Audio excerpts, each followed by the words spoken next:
Hello friends, स्वागत है आपका एक बार फिर से आपके अपने यूट्यूब चैनल लेजेंड मिश्रा पर। दोस्तों, जैसा कि हमने पिछले टॉपिक में संधि को देख रखा है, पढ़ रखा है, आज बारी है उसकी एक्सरसाइज की। तो हम उसकी एक्सरसाइज देखते हैं आज और एक नज़र डालते हैं कि हमने क्या क्या पढ़ रखा है।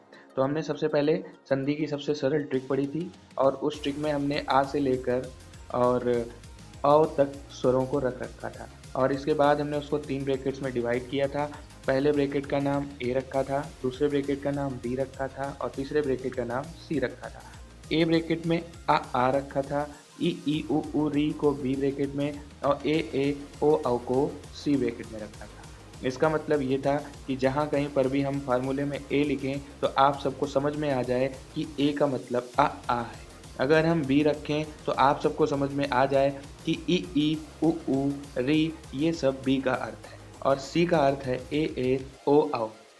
तो आगे बढ़ते हैं। हमने स्वर संधियों में 5 प्रकार की संधियां पढ़ी थी, जिसमें से पहली संधि थी दीर्घ संधि और दीर्घ संधि में भी हमने फार्मूले पढ़े थे। पहला फार्मूला था ए प्लस ए, दूसरा था बी प्लस बी और तीसरा था सी प्लस सी। यानी आपको अभी हमने बताया कि ए में आ है। जब कभी आ से आ जुड़ता हुआ मिले तो हम समझ जाते हैं कि वहाँ पर कौन सी संधि होगी, दीर्घ संधि होगी। जब बी से बी मिलता हुआ मिले वहाँ पे भी दीर्घ संधि और सी से सी ऐड हो तो वहाँ पर भी दीर्घ संधि होती है। नेक्स्ट की संधि की बात करें जो मेरी दूसरी संधि थी वो थी गुण संधि और गुण संधि का छोटा सा एग्जाम्पल था ए प्लस बी। इसका मतलब है आ से ई उ री अगर मिलते हुए पाए जाते हैं तो उस जगह पर गुण संधि ही होती है।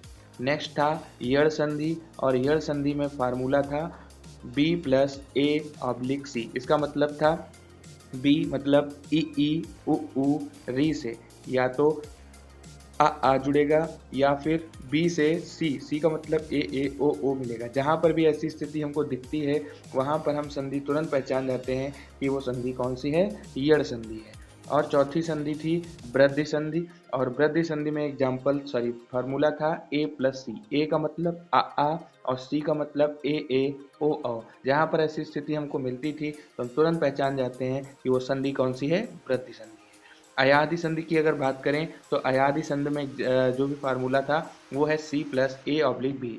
अब ए और बी का मतलब है सी तो कंपलसरी है। जहाँ पर सी से या तो ए या तो बी के कंपोनेंट मिले तो वहाँ पर अयाधि संधि हो जाता है।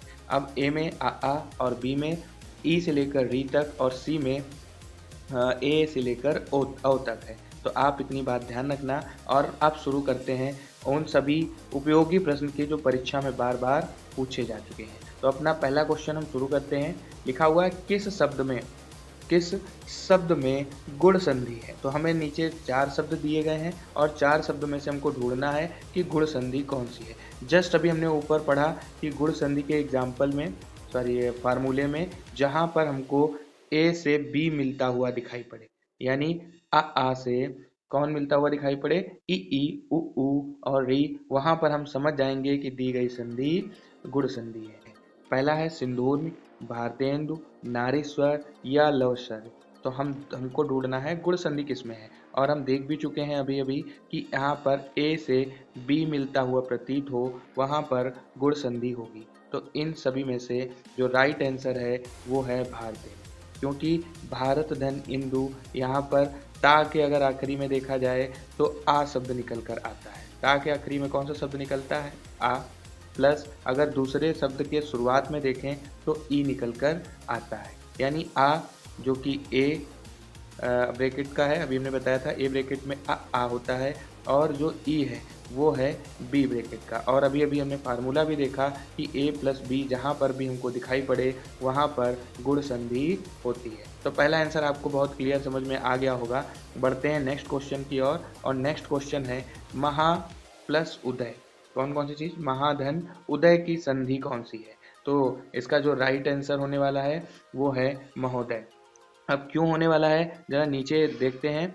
यहाँ पर लिखा हुआ है महा प्लस उदय, ठीक है। अगर हम पहले वाले शब्द के अंत की बात करें तो वहाँ पर आ शब्द का बोध होता है। कौन से शब्द, आ शब्द का बोध होता है। बट अगर हम दूसरे शब्द के पहले वाले भाग पर गौर करें तो वहाँ पर ऊ की उत्पत्ति होती है, यानी ऊधन की उत्पत्ति होती है और आ प्लस ऊ जोड़कर ओ बनता है। और इसीलिए यहाँ पर कौन सी संधि भी है, गुण संधि है। अभी हम फिर से बताएं गुण संधि कैसे हमने पहचाना होगा, सेम उसी फार्मूले से, क्योंकि जो आ है वो है ए से रिलेटेड और जो ऊ है वो है बी से रिलेटेड। और हम पढ़ भी चुके हैं जहाँ पर ए बी से मिलता हमको दिखाई पड़े वहाँ पर गुण संधि ही होती है। ठीक है, अब हम बढ़ते हैं अपने नेक्स्ट क्वेश्चन की ओर। और नेक्स्ट क्वेश्चन है महेंद्र में कौन सी संधि होगी। यहाँ पर एक शब्द लिखा हुआ है महेंद्र, उसमें कौन सी संधि होगी और उसका आंसर हम नीचे एक्सप्लेन कर रखे हैं। यहाँ पर दो वर्ड हैं, महा और उसके बाद इंद्र। अगर हम पहले अक्षर की बात करें तो उसके लास्ट में हा पर बड़ा आ निकल रहा है और ई दूसरे अक्षर की शुरुआत में ई निकल रहा है। और हमने अभी भी बात करी कि आ ए से संबंधित है और ई बी से, फिर से वही फार्मूला बनकर आ गया ए प्लस बी, इसीलिए दिए गया उत्तर में गुण संधि ही होगी। तो आपको उम्मीद है बहुत अच्छे और सरल तरीके से संधि पहचानने में मदद हो रही होगी। तो बढ़ते हैं नेक्स्ट क्वेश्चन की ओर। और नेक्स्ट क्वेश्चन भी अपने स्क्रीन पर आ चुका है, वो है गिरीश में कौन सी संधि। गिरीश, तो उसका भी एक्सप्लेनेशन जस्ट नीचे के वीडियो में दिया हुआ है। दो शब्द हैं, पहले इसको अगर हम संधि विच्छेद करते हैं तो गिर और उसके बाद ईस। अगर हम पहले शब्द के अंत में देखते हैं तो ई ध्वनि निकलती है और दूसरे शब्द के शुरुआत में देखते हैं तो बड़ी ई निकलती है। और अगर देखा जाए तो ये दोनों ई से ई यानी बी से बी, और ये तो फार्मूला है दीर्घ संधि का, इसीलिए इसका उत्तर कौन सा होने वाला है, दीर्घ संधि। आप पढ़ भी चुके हैं, अभी आपने दोबारा भी देखा रिवीजन करते समय कि जहाँ कहीं पर ए से ए मिले वहाँ दीर्घ संधि, जहाँ कहीं पर बी से बी मिले वहाँ पर भी दीर्घ संधि, और जिस जगह सी से सी मिले वहाँ पर भी दीर्घ संधि ही होती है। तो चौथे का जो राइट आंसर है वो दीर्घ संधि है। बढ़ते हैं अपने नेक्स्ट क्वेश्चन की ओर। और नेक्स्ट क्वेश्चन है इत्यादि का संधि विच्छेद होगा। तो इत्यादि शब्द का हम संधि विच्छेद देखते हैं और इसका जो राइट आंसर होगा वो है इति प्लस आदि। तो ये राइट आंसर क्यों है इसके विषय में भी हम बात करें तो राइट आंसर आपको समझ में आ गया होगा, दूसरा नंबर का ऑप्शन है इति प्लस आदि। क्यों है तो इसकी बात कर लेते हैं पहले। जहाँ पर अगर हम इस अक्षर के जस्ट पीछे साइड अगर बात करते हैं यानी अंत में बात करते हैं तो उच्चारण में ई निकल कर आता है, छोटी सी ई। और इसके अलावा अगर हम दूसरे शब्द की शुरुआत की बात करें तो वहाँ पर बड़ा आ की ध्वनि आती है, और जिस जगह पर ई प्लस आ मिले वहाँ पर जब संधि विच्छेद हो जाता है या मिलन हो जाता है उसके बाद या शब्द आ जाता है, और ऐसा रूल यड़ संधि में है। अगर हम फार्मूले की बात करें तो ई है बी से प्लस और आ है ए से। यदि बी से ए मिले तब भी यड़ संधि है, या बी से सी मिले तब भी यड़ संधि ही होती है। जैसा कि आप अभी पीछे एग्जाम्पल में और दोबारा रिवीजन में भी उन सभी संधियों के फार्मूले को एक बार देख चुके हैं। तो अगर आपको आवश्यकता लगे तो उन फार्मूलों को एक बार नोट जरूर कर लें और पढ़ जरूर लें, जिससे आपको आसानी रहे कि हम कैसे उसको पहचानें। नेक्स्ट क्वेश्चन है 6 नंबर का, पूछा जा रहा है प्रत्यर्पण शब्द बना है। तो प्रत्यर्पण हमको तो पता है कि इसका राइट आंसर होने वाला है प्रतिधन अर्पण। क्यों होने वाला है प्रतिधन अर्पण, क्योंकि प्रत्यर्पण में या है और अभी हम पढ़ चुके थे कि ई, एक मिनट, अगर हम पढ़ चुके थे अभी ई प्लस आ तो क्या बन जाता है जाकर, तो वहाँ पर बन जाता है या, और ये भी अभी हम पढ़ चुके हैं इसीलिए यहाँ पर बना प्रत्यर्पण। तो नेक्स्ट क्वेश्चन है सज्जन का संधि विच्छेद होगा। तो इसका राइट आंसर है सद प्लस जन, जिसको सज्जन कहते हैं। नेक्स्ट क्वेश्चन है गुण संधि का उदाहरण है। तो गुण संधि का उदाहरण कौन हो सकता है ये देखते हैं। पहले तो बात करते हैं फार्मूले की गुण संधि की। तो वहाँ पर यदि ए से बी मिलता हमको दिखाई पड़े उस जगह पर गुण संधि ही होगी। तो पहली ही संधि की बात करते हैं, लिखा हुआ है महर्षि। अगर इसका संधि विच्छेद करें तो बनता है जाकर महा प्लस ऋषि, और इसी को अगर हम जोड़ें तो पहले वाले में पहले अक्षर के जो लास्ट में है तो इसमें निकल कर आता है बड़ा आ, ठीक है। और अगर दूसरे तरफ की अगर हम बात करें यानी शुरुआत में जो कि है री ऋषि, और आ जो है वो ए से संबंधित है और री जो है वो बी से संबंधित है, यानी हमको पहले ही ऑप्शन में हमारा आंसर मिल चुका है। तो इसका राइट आंसर होने वाला है महर्षि। तो गुण संधि का उदाहरण कौन है इसमें, महर्षि ही इसका राइट आंसर है। नेक्स्ट क्वेश्चन की ओर बढ़ें तो पूछा जा रहा है दशानन का संधि विच्छेद होगा।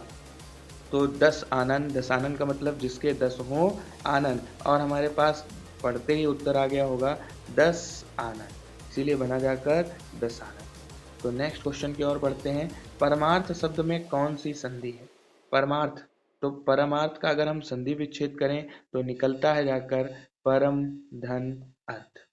परम धन अर्थ, और परम धन अर्थ के अगर हम फर्स्ट और लास्ट वर्ड की बात करें तो फर्स्ट वर्ड के लास्ट में आ शब्द की उत्पत्ति हो रही है। कौन से शब्द की? आ।